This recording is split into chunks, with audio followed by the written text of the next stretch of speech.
Assalamualaikum warahmatullahi wabarakatuh. Rekan-rekan, pada kesempatan ini kita akan kaji entrepreneurship terkait dengan pemikiran ya. Oke. Pertama kita akan lihat ada beberapa pemikiran ya terkait dengan bagaimana memposisikan entrepreneurship itu dalam logika berpikir. Gitu ya. Dalam hal ini ada 3 kategori ya yang kita bisa cermati. Yang pertama adalah terkait dengan kronologis, dapat digolongkan menurut kategori yang pertama adalah berbasis prasejarah, kemudian berbasis ekonomi, dan berbasis multidisipliner. Karena mengingat sejarah ini bersifat kronologis, unsur-unsur konsepsi ini lebih diutamakan daripada temporal, sehingga pengertian tentang bagaimana teori masa lalu itu dapat memberikan informasi dan dapat dijadikan dasar terkait dengan teori yang akan datang. Kemudian interpretasi kegelisahan pada masa prasejarah ya, itu yang terjadi kira-kira pada kira-kira pada tahun 50 sebelum Masehi. Itu kita lihat bahwa pada masa itu entrepreneurship itu diposisikan sebagai pengendalian sosial, peraturan, dan kelembagaan. Dan pada masa itu juga perdagangan dipandang sebagai hal yang tidak lumrah. Perdagangan itu dipandang sebagai hal yang menurunkan martabat seseorang, karena ketika orang melakukan perdagangan itu bahwa dia itu akan mengumpulkan kekayaan untuk modal dia melakukan kegiatan sosial dan politik gitu ya. Kekayaan dapat dari mana saat itu? Kekayaan ya, didapat dari 3 sumber. Yang pertama adalah kepemilikan tanah, ya siapa yang memiliki atau memiliki tanah yang banyak kemudian disewakan mendapatkan uang gitu ya, mendapatkan kekayaan. Kemudian hasil riba dari pinjaman bunga atau bunga pinjaman yang dari uang gitu ya. Dan political payment atau uang rampasan, ya, itu berupa uang rampasan dan pajak. Gitu. Oke, pada entrepreneurship pada masa tahun 500 Masehi itu golongan kaya itu mengalami kendala terkait dengan kegiatan ekonomi yang semakin rumit karena terjadi perselisihan terutama terkait dengan hak antara pemilik properti dan pengaruh gereja itu ya, antara pemilik hak tanah dan properti dan pengaruh gereja dalam perekonomian agraria. Itu persoalan bagaimana yang terjadi di masa itu.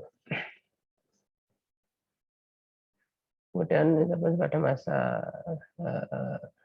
selanjutnya itu pada tahun 500 sampai 1000 Masehi itu adanya pandangan baru bahwa yang dianggap radikal gitu ya, karena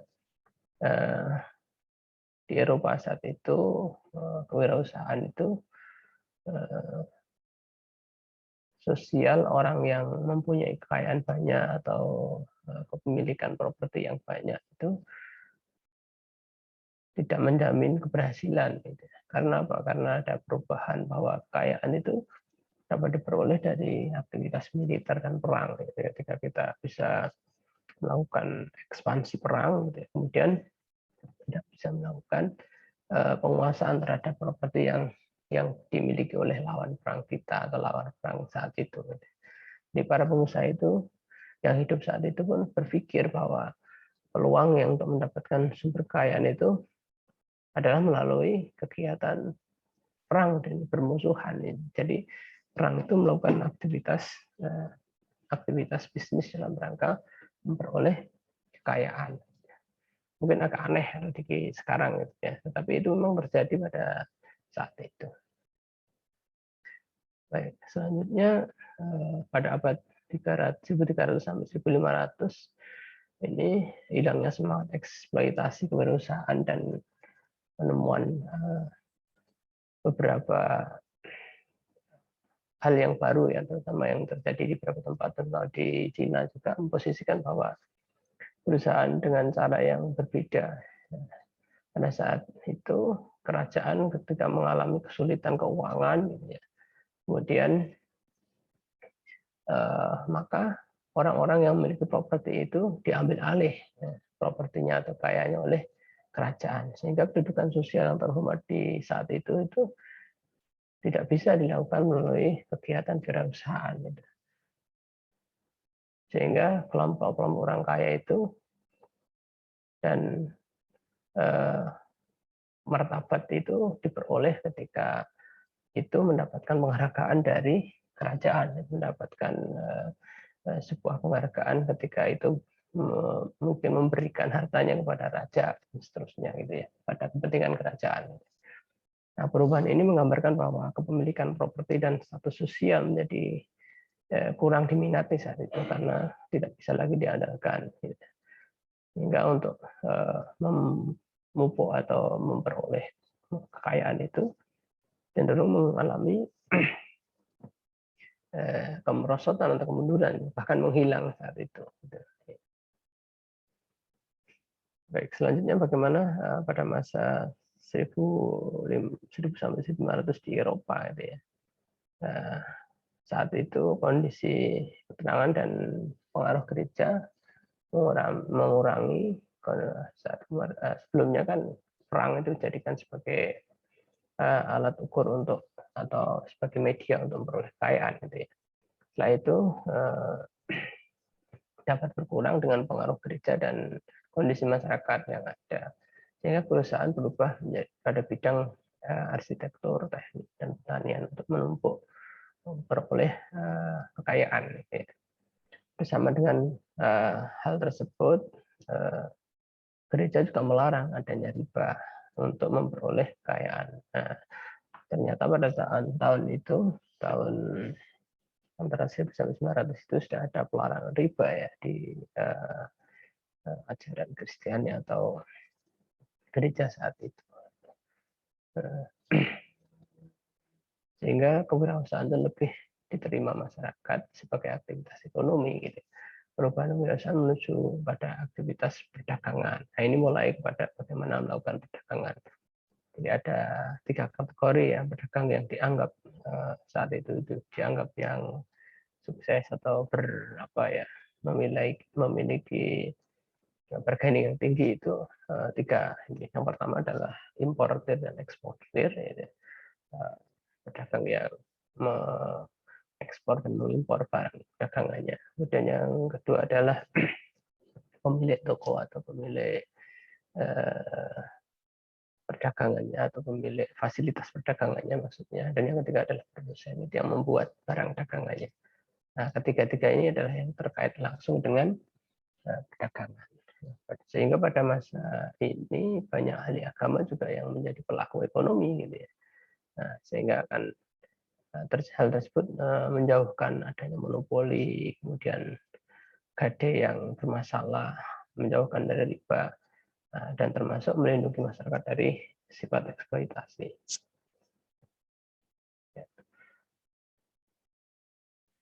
Bagaimana keadaan pemikiran revolusi pada abad ke-17 itu mulai tahun 1600-an Masehi itu ya.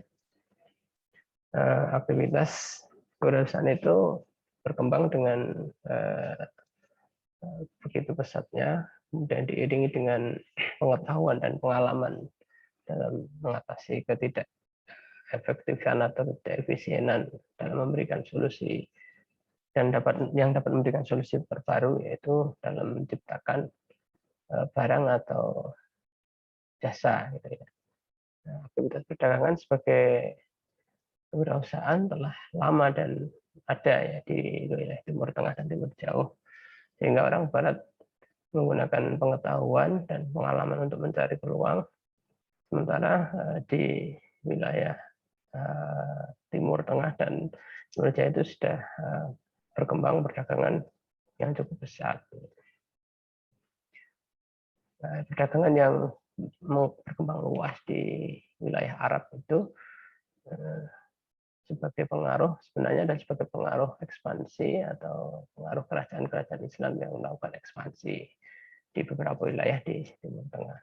Sehingga para khalifah yang juga pedagang itu memperoleh status terhormat. Karena apa? Karena dalam kaitannya dengan kewirausahaan, berdagang juga dia pandang sebagai posisi yang mulia dalam sistem etika Islam atau dalam ajaran Islam. Sehingga berdagang itu adalah hal yang mulia gitu ya.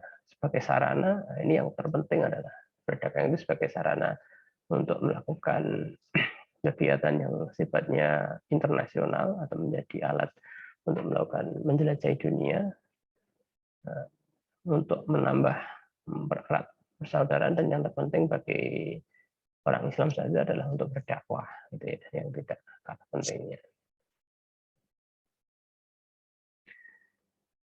Bagaimana intervensi pada masa klasik misalnya, yaitu pada tahun 1700 sampai 1800 Masehi. Cantillon misalnya memperkenalkan bahwa konsep kewirausahaan dalam literatur perdagangan, ekonomi, dan bisnis. Dia mendefinisikan bahwa ketidaksesuaian antara persediaan dan permintaan.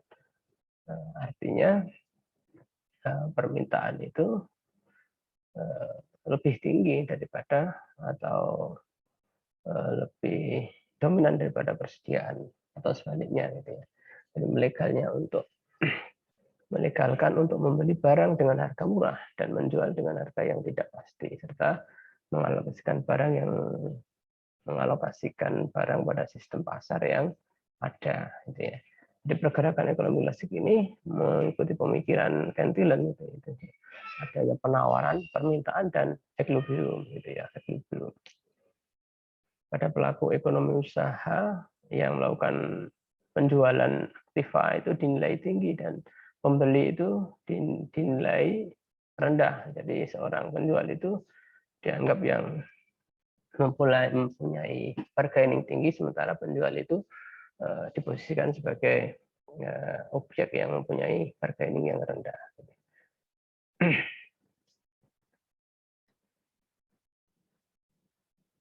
Sehingga juga saat itu dituntut bagaimana adanya risiko gitu ya. Penjual juga mengalami ketidakpastian dan risiko, dan inovasi dan koordinasi menjadi penting pada aktivitas kewirausahaan saat itu. Pergerakan ekonomi yang populer terjadi di Inggris yaitu misalnya revolusi industri yang pada 1700-an Masehi gitu. Jadi aktivitas pada perekonomian klasik ini didominasi oleh 3 golongan, yaitu yang pertama adalah pemilik tanah, yang kedua adalah kapitalis atau pemilik modal besar, kemudian yang ketiga adalah pekerja. Peran entrepreneurship bagaimana? Peran entrepreneurship saat itu adalah sebagai media dalam proses melakukan kegiatan produksi dan distribusi gitu ya. Nah, ini adalah hal yang sebagai mediator itu untuk melancarkan atau sebagai fasilitator dalam rangka melakukan kegiatan produksi dan distribusi pada pasar yang ada. Sehingga ada 3 faktor produksi yang dikelola, yaitu tanah, jadi yang pemilik tanah tadi ya, kemudian modal dan manusia, dan yang dilakukan adalah modal tadi yang pemilik modal ya, dan yang ketiga adalah manusia sebagai tenaga kerja dalam industri yang ada saat itu. Baik.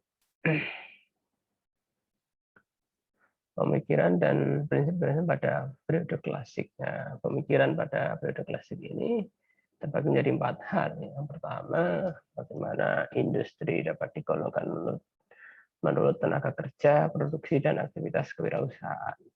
Yang kedua, gambaran makro tentang aktivitas ekonomi diberikan memberikan penilaian objektif bagi fenomena pasar. Jadi menentukan ya artinya dari kegiatan makro itu.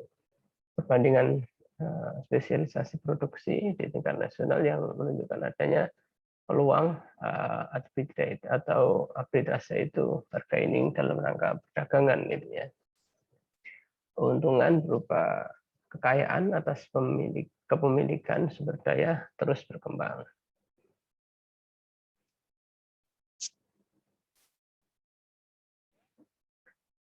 Oke, intervensi pada masa neoklasik pada tahun 1800-an ditandai dengan adanya konsep diminishing marginal utility, gitu ya. Konsep ini adalah memberikan gambaran bahwa ketika kita melakukan konsumsi terhadap satu barang yang itu kita lakukan secara berulang-ulang, maka akan mengurangi kualitas kepuasan yang kita peroleh. Nah, ini akan mempengaruhi kondisi pasar saat itu ya, baik itu juga akan berpengaruh pada kondisi sosial, politik, dan budaya. Jadi aktivitas perusahaan itu menjadi unik gitu ya, dan dipandang sebagai masa transisi saat itu karena perubahan ilmu pengetahuan, aktivitas perusahaan berusaha mentransformasikan ya sumber daya dari produk menuju layanan jasa. Jadi dari produksi menuju layanan jasa. Pada masa ini para pengusaha lebih cenderung pada alokasi sumber daya daripada memperoleh atau mengakumulasi modal gitu ya. Kecenderungan aktivitas perusahaan merupakan memperkenalkan produk baru, kemudian jadi bagaimana wirausaha itu memperkenalkan produk baru, model produksi, menciptakan pasar serta bentuk organisasi baru. Yang menjadi pokok dalam masa ini adalah bagaimana perusahaan itu melibatkan inovasi untuk mendorong kreasi dan menemukan sesuatu yang baru. Pemikiran umum pada intervensi pada masa neoklasik, yaitu misalnya alokasi sumber daya dan keputusan lainnya adalah pemilihan berdasar pada keputusan yang bersifat subjektif. Jadi subjektivitas diutamakan.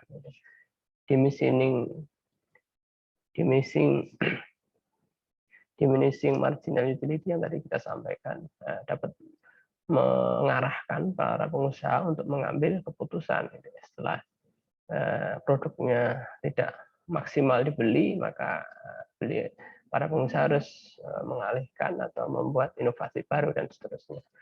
Yang ketiga, perbedaan harga dalam sistem pasar membuka peluang adanya arbitrage. Terusan meliputi hal-hal baru yang berhubungan dengan metode produksi pasar, bahan baku, dan organisasi. Nah, pengusaha menciptakan perubahan lingkungan dan merespon lingkungan tersebut. Seperti itu. Kalau kita lihat terkait dengan pemikiran kewirausahaan pada masa multidisiplin, ini sebenarnya ada beberapa hal ya, terutama ada 5 pokok